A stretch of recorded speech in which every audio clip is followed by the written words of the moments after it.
आखिर इंसान क्यों किस्मत का गुलाम बन जाता है?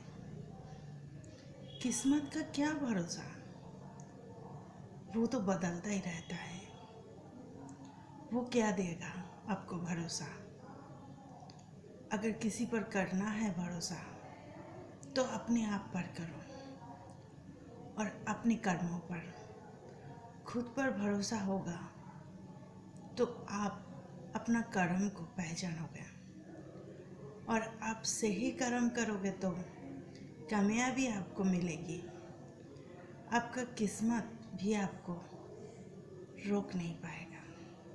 कर्म करने से आपका कर्म ही आपका पहचान है। ईश्वर भी वही कहता है, तू चाहता है किस्मत तेरा साथ हो तो तू कर्म कर ऐसा जो किस्मत तेरा 10 बनने पर मजबूर हो जाए। आप हमेशा चाहते हो आज का काम किसी दूसरे दिन किया जाए और दूसरा दिन जब आपका पास आता है तो आज में बदल जाता है और आप यही करते हो, आज का काम किसी दूसरे दिन पर किया जाए। दूसरे दिन के भरोसा में छोड़ देते हो और आखिर आपका पास जो समय था वो ख़त्म हो जाता है और आप खुद की नाकामयाबी को छुपाने के लिए किस्मत को दोष देते हो और खुद किस्मत के दास बन जाते हैं। एक बार देखो, जो भी इंसान आज कामयाब बना है वो ऐसे ही कामयाब हुआ जो किस्मत साथ नहीं दिया। कल की अपना कर्म को सही तरह से किया जिसका द्वारा किस्मत उनका साथ दिया। एक बार एक राजा अपनी परवर्ती राजा चुनाव कर रहे थे। राजा को ऐसा करना पड़ा क्योंकि राजा के पास कोई अपना बेटा नहीं था। एक बेटा के बिना युवराज कौन बनेगा और युवराज अगर कोई नहीं बनता तो परवर्ती राजा कौन बनेगा?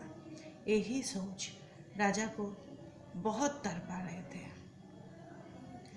आखिर क्या करें, उनका बिना तो राज्य भी क्या होगा, राज्य का हाल भी तो बेहाल हो जाएगा।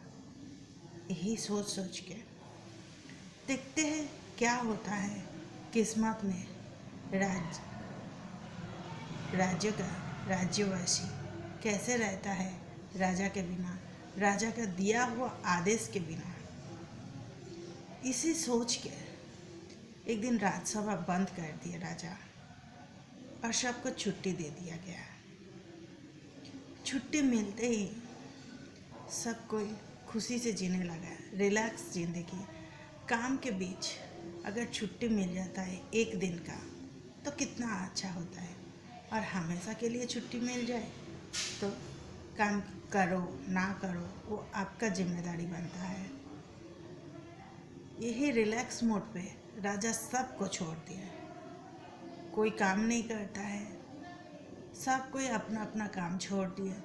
बच्चा लोग स्कूल जाना बंद कर दिए, ऑफिस बंद है, कोर्ट बंद है, राज दरबार बंद है, सेना बहानी चुपचाप बैठ गए घर में। सारे जगह पे काम बंद।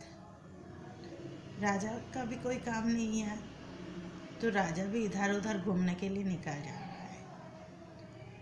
ऐसे समय पे एक बार हुआ ऐसा, कुछ छोटा छोटा बच्चा आया खेलने के लिए। सबको बंद करके रख सकते हैं पर छोटा बच्चा को कौन बंद करके रखेगा? नहीं होता है ना। आज छुट्टी का मौसम है तो खेलने के लिए गया नदी का तीर में। पास में नदी बह रहा है और उसी का आसपास में खेल रहा था छोटा छोटा बच्चा लोग। क्या करे, खेल कूद में मिट्टी तो लग ही जाता है शरीर में।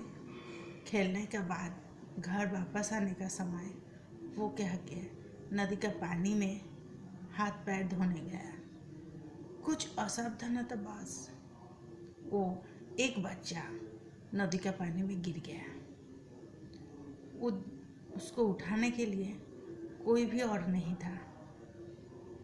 छोटा छोटा बच्चा लोग खुद भी नहीं जा पा रहा है बचाने के लिए, क्योंकि अगर जो भी नीचे जाएगा पानी में वो ही डूबेगा। किसी को स्विमिंग नहीं आता है तो क्या करे, चिल्लाता है पर आने वाला कोई नहीं है। दूर से देखते हैं एक मछुआरा की नाव आ रहा है।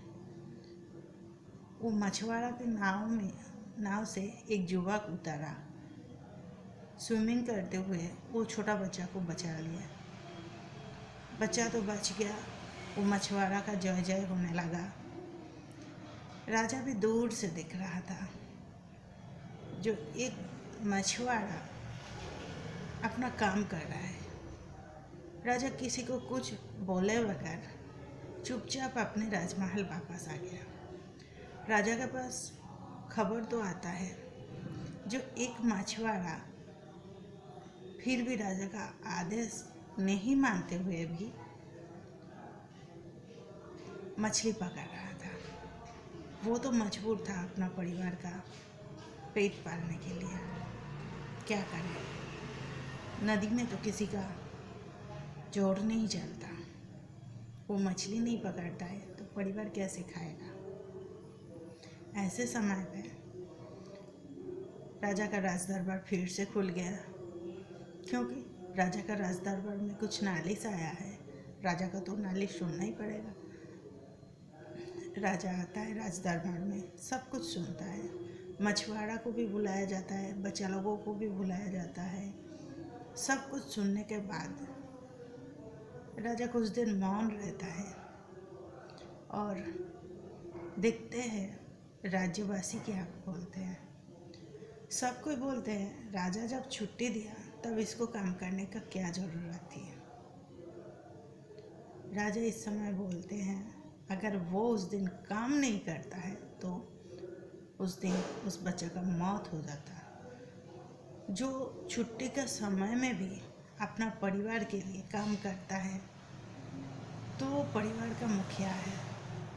जो मुखिया अपना परिवार को साथ साथ दूसरे के परिवार का ख्याल रखता है वो राजा है।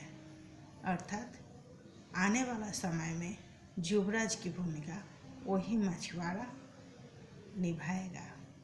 और महाराज के मौत के बाद वही मछुआरा देश का राजा बनेगा। यही बात सुनते ही सब कोई बोलता है एक मछली पकड़ने वाला धीवर का बेटा कैसे राजा बनता है, ये उसका किस्मत है ना। ये कोई किस्मत का कहानी नहीं, ये एक सच्ची कर्म का कहानी है। अगर आप कर्म सही तरह से सही दिशा में सही समय पर करोगे तो किस्मत आपका साथ जरूर देगा। और आपको ये बोलना नहीं पड़ेगा इंसान किस्मत का गुलाम है। इंसान चाहे तो किस्मत को भी गुलाम बना सकता है।